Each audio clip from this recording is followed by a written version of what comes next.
7.7 வரையும் வந்து நீங்கள் நேர்புள்ளி வச்சுக்கோங்க. வச்சுட்டு பிகினராக இருந்தீங்க அப்படின்னா இந்த மெத்தடை யூஸ் பண்ணி நீங்கள் கோலம் போடுங்க. உங்களுக்கு ரொம்ப சிம்பிளாக இருக்கும். ஆனால் ஃபைனலாக நீங்கள் ஃபைனல் பண்ணதுக்கப்புறமா வந்து நம்ம கையை எடுக்காமல் போட்ட மாதிரி ஒரு ஃபீல் கொடுக்கும். ஸோ அதனால் நீங்கள் வந்து நான் சொல்லித்தர மெத்தடை யூஸ் பண்ணி போடுங்க.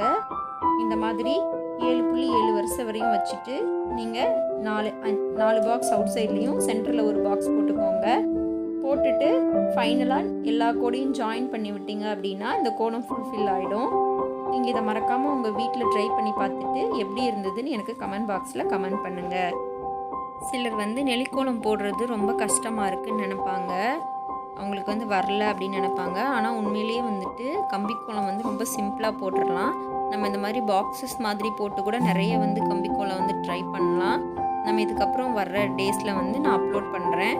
நீங்கள் பார்த்துட்டு ட்ரை பண்ணி பாருங்கள். நெல்லிக்கோலம் வரலன்னு சொல்கிறவங்க வந்து நம்ம சேனலில் போடுற கோலங்களை வந்து மறக்காமல் ட்ரை பண்ணி பாருங்கள்.